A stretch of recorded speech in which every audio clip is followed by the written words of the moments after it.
After I started working at the zoo, I was added to a group chat called 100 Ways to Kill a Human. Every member had an animal as their profile picture. At first, I thought it was some quirky staff group. I even found it kind of cute. That was until I realized they were discussing how to eat me. Pedro the parrot, the new human, has beautiful eyes. I can't wait till Christmas. I want to peck them out right now. George the gorilla, relax. There will be many visitors during Christmas. We'll have more eyeballs than we can eat. Also, I'm calling dibs on her thigh. Thor the tiger, nobody's taking her head, right? That's mine. Tucker, the elephant. I'm a vegetarian, but I can crush her bones to dust. My fingers trembled. Slowly, I lifted my gaze toward the elephant enclosure, the area I was assigned to. An elderly elephant was staring straight at me. Its eyes were dull and cold, filled with fatigue and resentment. Its massive body was covered in cracked, dry mud. Flies swarmed around it, and it looked like it hadn't bathed in ages. We locked eyes, and a chill ran down my spine. What on earth was that group chat? When I looked down again, the chat had gone silent.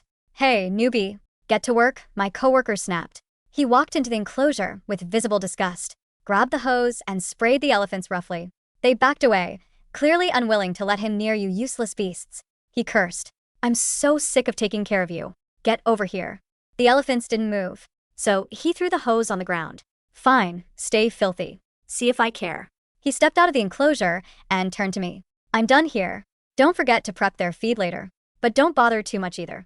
They barely eat anyway. What a waste of money. Then he left. Every elephant glared at him as he walked away, especially the old one, its cloudy eyes full of rage.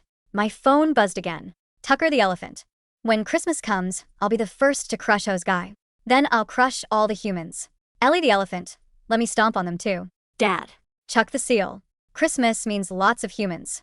If we riot at that time, we can kill so many of them. Kingsley the monkey. Hose guy deserves to die. The new girl probably sucks too. I'll throw a rock at her head to see how she likes it. I blinked in shock and instinctively looked around. Suddenly, with a whoosh, a rock the size of an egg flew past my ear, missing by inches. My he's almost gave out. On the monkey hill not far away, a monkey was standing upright, baring its teeth at me. The moment it saw me look, it scratched its chest and grinned, pretending innocence. I swallowed hard. I was sure of it. Now that the group chat was full of animals, I stood frozen, completely stunned. Those animals, did they hate humans that much? And they were planning a revolt on Christmas? After hesitating for a while, I finally stepped into the elephant enclosure and began my work. All the elephants watched me with blank, emotionless eyes as I moved. I tried to focus on cleaning while my mind spun with questions. The place was in terrible shape. The enclosures, both inside and out, were piled with dung, and the stench was overwhelming. The artificial stream and pool, once built for the elephants to play in, were now black and stagnant. The faucet on the fake rock wall hadn't produced a drop of water in ages. Even animals cared about cleanliness, especially intelligent ones like elephants. Couldn't imagine how miserable they must have been, living in conditions like this. I scrubbed and shoveled hard, hauling mound after mound of dung out of the enclosure, and scouring the food troughs that hadn't been cleaned in days.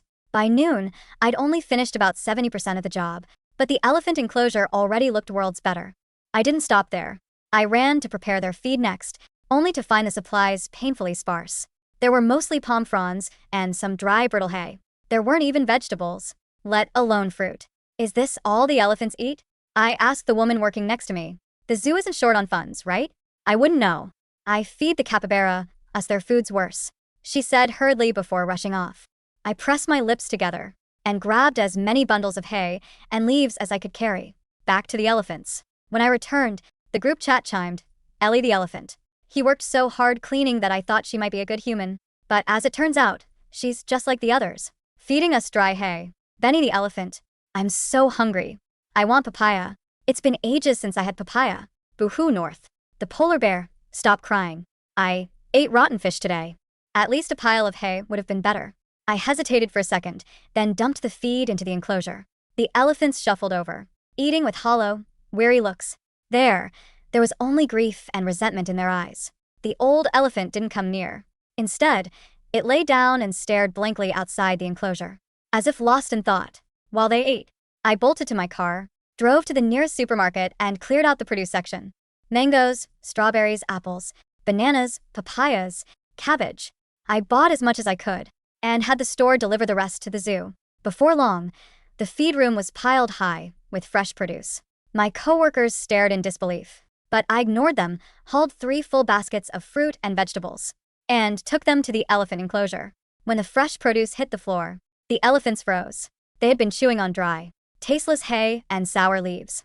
They clearly hadn't expected anything like this. "Eat, there's plenty," I urged, tossing a mango steam toward the old elephant. It didn't react at first. The fruit hit the ground and cracked open, white flesh spilling like jelly and smelling sweet. The old elephant stared at it. Then it slowly curled its trunk around the mango stone and examined it, as if it couldn't believe such a thing existed. Finally, it looked at me. "Go on, try it. It's sweet," I encouraged. Its mouth watered, and in a blur, it scooped the whole mango stone into its mouth. For the first time, I saw contentment and something like gratitude on an animal's face. The others went wild, devouring the produce like they'd been starved for years. I ran back and forth 3 more times with baskets, until the chaos subsided. Meanwhile, the chat exploded. Ellie's the elephant. "Dad, I got an apple. It's so sweet. I'm tearing up." Benny the elephant. "Wow. Cabbage and papaya, they're my favorite." Pedro the parrot. "What's all this yapping? I got slapped by a zookeeper again today. It's been 56 days since I wanted to peck that human's eyes out." Thor the tiger. "Stupid. Elephants remember, every bit of human kindness hides a hunter's rifle." Kingsley the monkey. "Hey, what occasion are you guys celebrating? Toss a banana over here." I read the message and looked up at the monkey hill. Kingsley the monkey. And a big gang of monkeys were scratching their ears and chattering. All of them staring at the elephant enclosure. Many monkeys stretched out their hands, hoping an elephant would fling a banana their way, but the elephants ignored them and kept eating. I grabbed a banana and hurled it toward the hill. Kingsley the monkey leaped up and snatched it midair, already chewing before his feet hit the ground. He looked like he hadn't eaten in days. Monkey Troop howled and squealed, begging me for more bananas. My hands were only so fast, so I tossed as many as I could. The whole hill rattled with noise like a little festival, and with the commotion from the elephant enclosure, that corner of the zoo suddenly felt alive. Animals from nearby enclosures crowded to watch, and they filled the air with a non-stop chorus of chirps, squawks, and bleats. Luckily, the zoo was quiet today with almost no visitors. Otherwise, anyone passing by would have been terrified. The truth was, Sunnyside Zoo had been quiet for years. And the main reason was the stench. It smelled really bad. The whole place reeked of animal waste. And on top of that, many of the animals looked listless or openly hostile. No wonder people stopped coming. In fact, only the holiday season drew a trickle of visitors. However, if the animals rioted on Christmas, that would be a disaster. Visitors would be at huge risk, and the animals would likely be shot. I checked the calendar at that moment, realizing it was 7 days until Christmas. While I worried, conversation filled the group chat. Ellie the elephant, that was delicious. Finally had a proper meal. She's a good human. Kingsley the monkey. I agree. The way she tossed that banana is burned into my memory. My butt's tingling. Wendy the capybara. Hey guys, last week I found a rotten orange that was tasty, but it just crossed my mind to share the joy today. Thor the tiger. Interesting. That human really knows how to win beasts over. When I go out, I'll be the first to kill her. Wait, tiger. Are you serious? Wasn't right. Then a different voice spoke up in the chat. A voice I didn't expect. Benny the elephant. Thor the tiger. That human is truly kind. Don't hurt her. Thor the tiger. Kid, you'll learn when you're my age. That human kindness often hides a loaded gun. Wendy the capybara. All these messages are making me sleepy. I'm gonna take a nap. Kingsley the monkey. I think we should keep observing Thor the tiger. Don't be impulsive. Thor the tiger. It was like a tiger's roar echoed through the group. And the chat went quiet. I shook my head and kept working. Normally we could take a lunch break, but there was too much to do in the elephant enclosure. The urgent task was to restore running water. Without it, bacteria would breed and the elephants would fall ill. I spent 2 hours tracking down the person in charge and slipped him $200. Finally, he opened the water valve for the elephant enclosure. From the fake rock cave, a clear stream began to rush. Water from the tap gushed down the rocks into the creek, and the flow swept toward the pool. In a few hours, the dirty water would drain away, and the elephants' lives would be a little better. The enclosure erupted. Excited calves raised their trunks and trumpeted, while bold elephants jumped into the stream without hesitation, ashing even though the water was cold. On the monkey hill, Kingsley the monkey craned his neck and shouted, "Oh ho, oh ho." I didn't understand what it was saying, so I opened the group chat again to check Kingsley the monkey. Oh ho, oh ho. The egrets shared account. What's that silly monkey going on about? He almost made us fall when we passed by.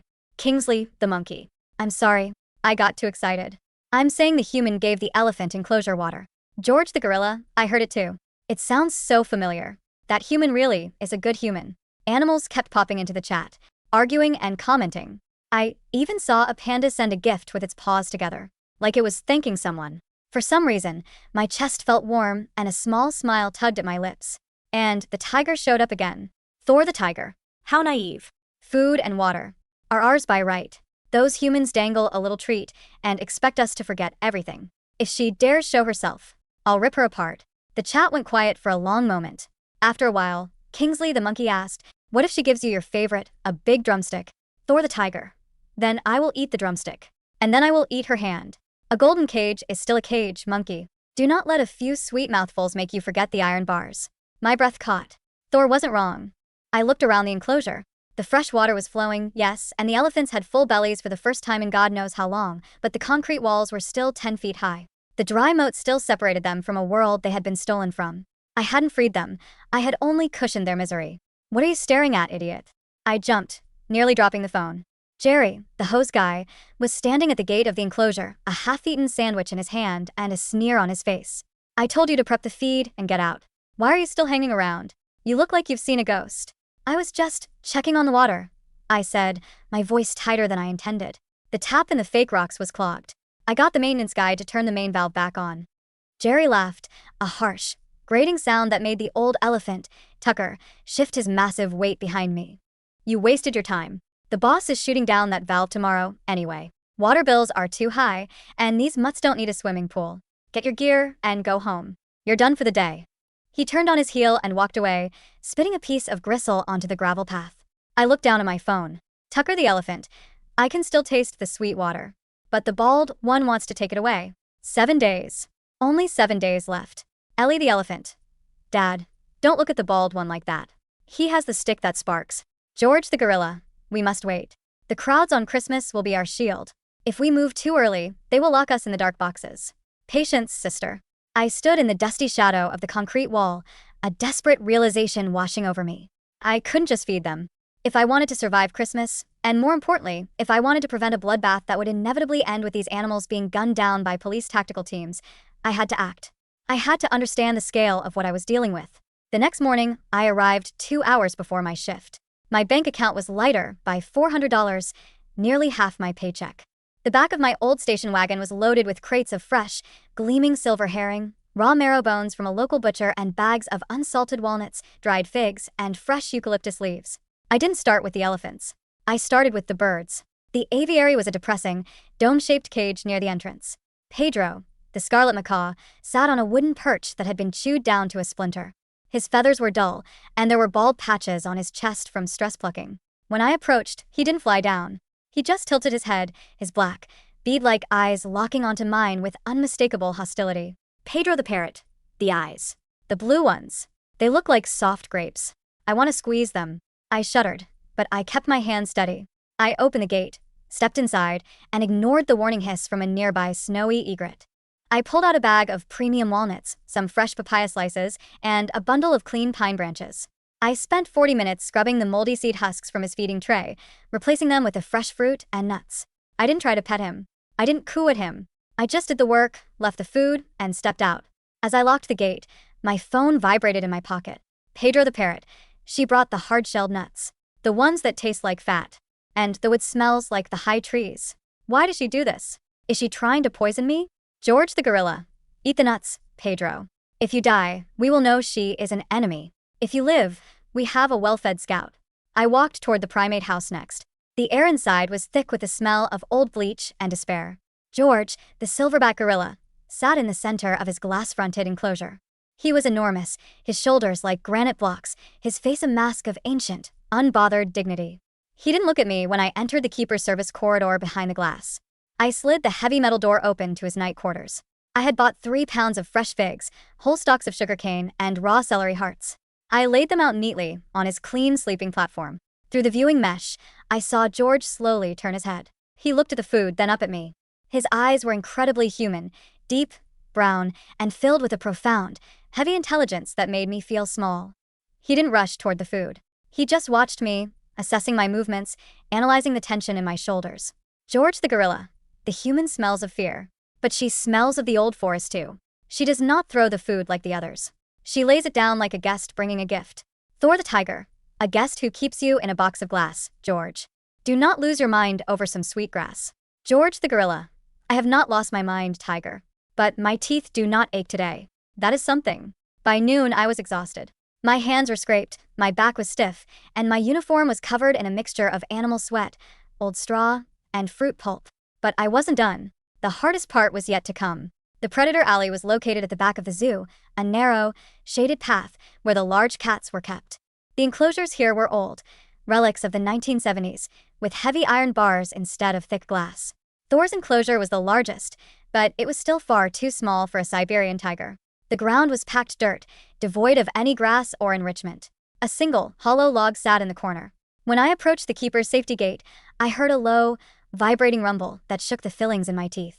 Thor was pacing. He was magnificent, nearly 9 feet from nose to tail, his orange coat marked with thick, jet-black stripes. But he was thin. You could see the sharp outline of his hip bones, and his left hind leg dragged slightly, the result of an old, poorly healed fracture. He stopped pacing the moment he saw me. He didn't roar. He just lowered his head, his shoulders bunching, his tail twitching in a slow, lethal arc. "Hey, Thor," I whispered. My throat was dry. I reached into my cooler and pulled out a massive, 5-pound beef femur, thick with red meat and rich marrow. I used the safety pole to slide the meat through the feeding chute at the bottom of the bars. Thor didn't move. He stared at the meat, then looked up at me. His yellow eyes were cold, burning with a hatred that had been cultivated over years of whips, small cages, and screaming children throwing plastic bottles at his face. Thor the tiger. She thinks I am a dog. She thinks she can buy the blood in my veins with a scrap of cow. Kingsley the monkey. Eat it, big guy. It looks way better than the gray mush the bald guy gives you. If you don't want it, throw it to the monkeys. Thor the tiger. Silence, chatter. I will not touch it. I will let it rot. Let her see that her gifts mean nothing to me. I felt a pang of deep sadness. I didn't try to push him. I simply sat down on an overturned bucket just outside the safety barrier, took out my lunch, a simple ham sandwich, and started eating in silence. I didn't look at him directly. I knew eye contact was a challenge. I just sat there, sharing the quiet space with him. After 10 minutes, the bell rang for the afternoon staff meeting. I stood up, dusted off my pants, and walked away, leaving the meat untouched in the dirt. As I walked toward the admin building, my phone buzzed. Thor the tiger. She left it. She did not try to make me perform. She did not point her little black box at me to take my picture. She just sat. Benny the elephant. She is a good human, Thor. Please don't eat her. Thor the tiger. The meat is fresh. It does not smell of the chemicals they put in the gray mush. I will eat it only so I have strength for the hunt on Christmas. Nothing more. I couldn't help but smile slightly, though the dread in my chest remained. The staff meeting was held in the cramped, air-conditioned office of the zoo director, Mr. Vance. Vance was a man who looked like he had been put together from spare parts of corrupt politicians, slicked back hair, a cheap gold watch, and a smile that never reached his small, greedy eyes. Jerry was already there, leaning against the wall, whispering to another keeper named Dave. "All right, listen up," Vance said, tapping a pen against his desk. "Christmas is in 5 days. It's our biggest gate of the winter. I want the park looking presentable. That means no dung piles in the open, and I want the animals active. Jerry, make sure you keep them moving. If they're sleeping in the corners, use the high-pressure hoses to get them on their feet. The families want to see them move." "Got it, boss," Jerry said, grinning. "And one more thing," Vance added, his voice dropping slightly. "We're facing some budget tightening next year.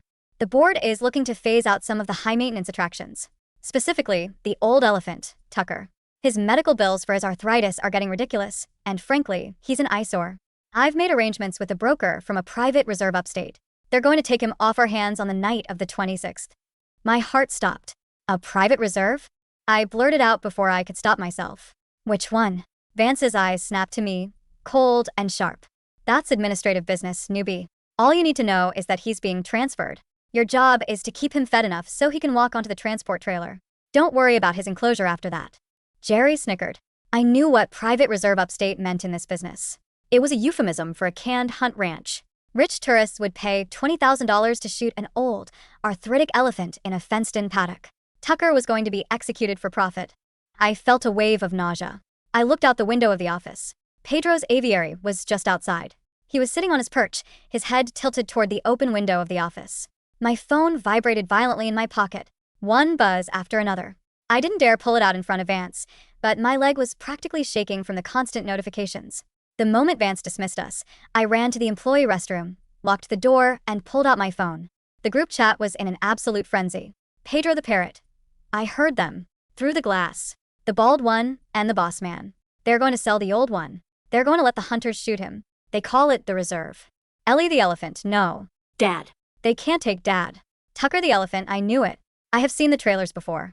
They took my brother in one of them 10 winters ago. He never came back. I will not go into the iron box. I will die here, but I will take as many of them with me as I can. George the gorilla. The time is now. We cannot wait for Christmas.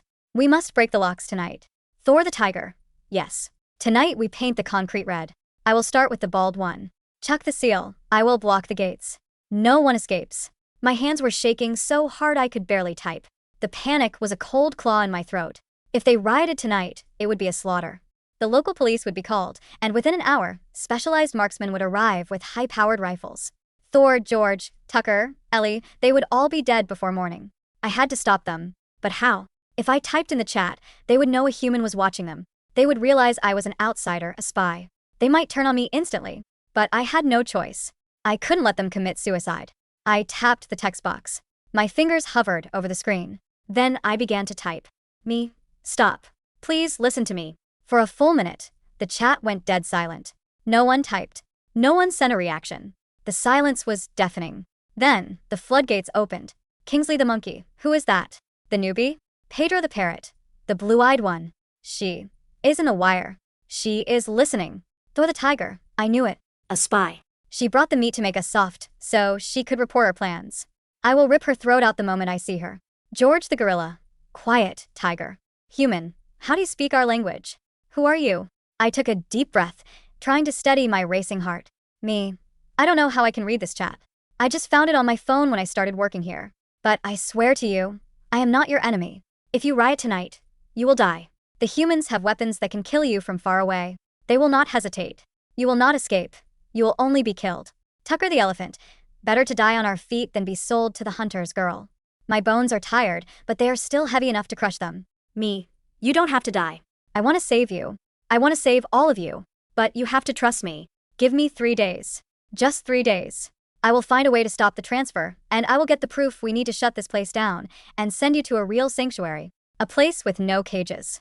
No glass. Real grass. Real trees. Thor the tiger. Lies. All humans lie.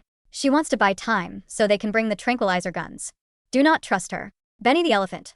She brought me papayas, Thor. She cleaned our pool. Why would she do that if she wanted to kill us? George the gorilla. The human makes a valid point. If we riot tonight, we have no plan. We will be trapped in the courtyard. If we wait, we have a chance. 3 days, human. We will give you 3 days. But if nothing changes by Christmas Eve, we will tear this place to the ground, and you'll be the first to fall. Me? Thank you. I won't let you down. I leaned against the tiled wall of the bathroom, my forehead pressed against the cool ceramic. I had 72 hours to expose a corrupt zoo director, stop an illegal animal sale, and organize a safe evacuation for over 50 exotic animals. I was just a zookeeper. But I was their only hope. The next morning, the air was crisp and biting. I arrived at the zoo with a plan, but it was a desperate one. I needed evidence. If I could get physical proof of Vance's illegal deal to sell Tucker to a canned hunt, I could leak it to the press and the State Wildlife Commission. A public outcry would freeze any transfers and trigger an immediate investigation. But Vance kept his office locked, and the paperwork was likely in his personal safe or on his computer. My phone buzzed. Kingsley the monkey, newbie, the bald guy is coming your way. He has the stick that sparks. He is angry. I looked up. Jerry was walking down the path toward the elephant enclosure, carrying a long, yellow cattle prod. His face was flushed, and he looked like he had been drinking. Hey, you, he yelled, pointing the prod at me. Why aren't the elephants in their night quarters? I told you to lock them up, so we could prep the yard for the holiday display. They're still eating, Jerry, I said, keeping my voice calm. And it's too warm to lock them inside yet. They need the fresh air. I don't care about the air. Jerry snarled, pushing past me. He reached through the bars of the enclosure, aiming the cattle prod at Ellie, the young calf who was standing close to the fence. Get back, you useless mutt. Stop, I yelled, lunging forward. Before Jerry could press the trigger, I grabbed the collar of his jacket and yanked him backward. He stumbled, losing his footing on the damp gravel, and fell hard onto his rear. The cattle prod clattered to the ground. Jerry stared at me, his eyes wide with shock, before his face turned a deep, furious purple. "You did not just do that," he whispered. He scrambled to his feet, his fists clenched. "You're fired. You hear me? You're done. Get your stuff and get out before I call the cops. If you touch those elephants with that prod again, I'll call the authorities myself," I said, my voice shaking but firm. "I know about the transfer, Jerry. I know what Vance is doing with Tucker." Jerry froze. A look of genuine panic crossed his face, quickly replaced by a smug, greasy grin. "You think anyone's gonna believe you? You're a nobody. Go ahead, make your phone calls. By the time anyone shows up, the old man will be long gone, and you'll be blacklisted from every zoo in the country." He snatched up his cattle prod, spat on the ground, and stormed off toward the admin building. I knew I was in deep trouble. I had lost my job, which meant my access to the zoo would be cut off by the end of the day. I had to act fast. My phone buzzed in my pocket. Kingsley the monkey. I saw it. She threw the bald guy on his butt. Oh ho oh ho. Ellie the elephant. She protected me. The bald guy wanted to spark me, but she stopped him. George the gorilla. The human has proven her heart. Monkey, it is time. Do your part. Kingsley the monkey. On it. The office window is open 3 inches. I can slip through the ventilation duct from the roof. I will find the paper with the seal. I stared at the screen, my heart leaping. Kingsley was going to break into Vance's office. Me. Kingsley, be careful. If Vance catches you, he will lock you in the dark cage. Only go if it's safe. Kingsley the monkey, don't worry, newbie. I am fast. I am quiet. And I want another banana. I hurried toward the admin building, keeping to the shadows of the bamboo walkways. The park was quiet, with only a few early morning visitors wandering around. When I reached the back of the admin building, I looked up. Sure enough, I saw a flash of brown fur slipping through the small exhaust vent on the roof. Kingsley was in. 10 minutes passed. They felt like hours. I paced behind the bushes, my eyes darting between the office door and the roof. Suddenly, a loud crash echoed from inside the office, followed by Vance's voice screaming in rage. "Get out of here, you filthy little beast." The door to the admin building flew open, and Kingsley scrambled out, holding a thick, manila folder in his mouth. He was running on all fours, his tail whipping behind him. Behind him, Vance emerged, holding a heavy wooden broom, his face red with fury. "Stop that monkey," Vance roared. Kingsley leaped onto the fence of the aviary, scrambling up the mesh like a squirrel. Vance threw the broom, but it missed, clattering harmlessly against the wire. "I'll kill that rodent," Vance screamed, reaching into his pocket and pulling out a small, silver key ring. He turned to go back inside, likely to grab a tranquilizer gun. I didn't think. I stepped out of the bushes and ran toward Kingsley. "Kingsley, here," I yelled. The monkey looked down, saw me, and dropped the folder. It fluttered through the air, landing right in my arms. I quickly tucked it under my jacket. "You." Vance's voice was a whip crack. He had turned around and was staring at me, his eyes narrowing in realization. "You orchestrated this. You're trying to steal proprietary files." "I'm exposing a crime, Vance," I said, backing away toward the main path.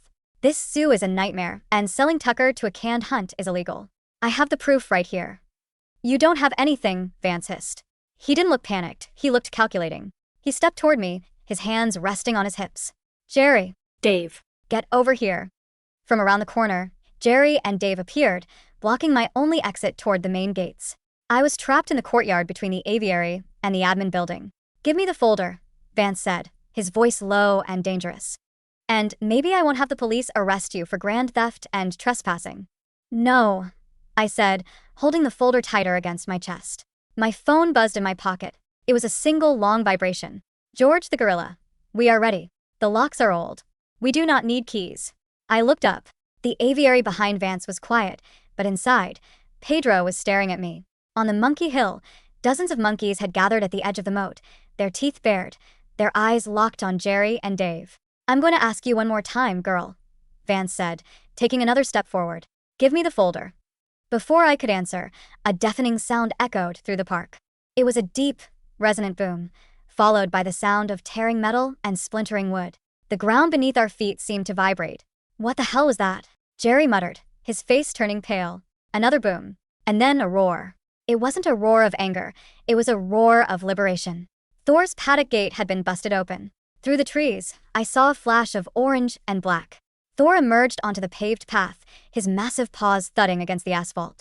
He looked larger than life, his tail twitching, his golden eyes fixed directly on Vance. Behind him came George. The silverback gorilla had simply ripped the sliding security gate off its tracks, his massive hands scarred but powerful.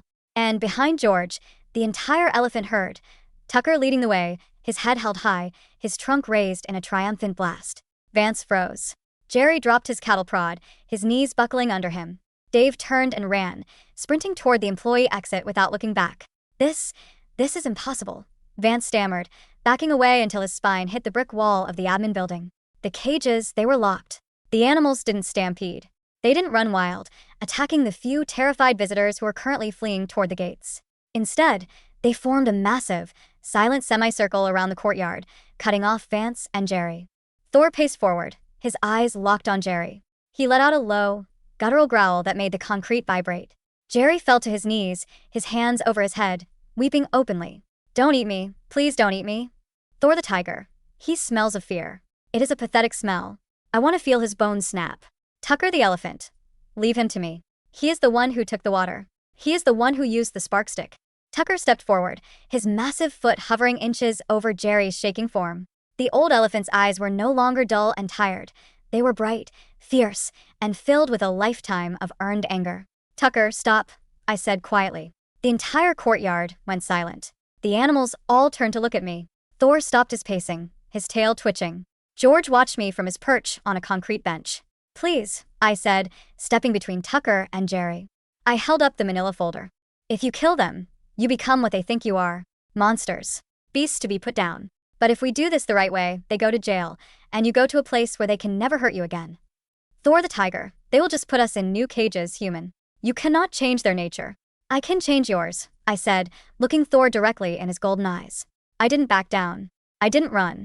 I stood my ground, just as I had when I fed him the marrow bone. "I promised you 3 days. I have the proof. Let me finish this." For a long, agonizing moment, no one moved.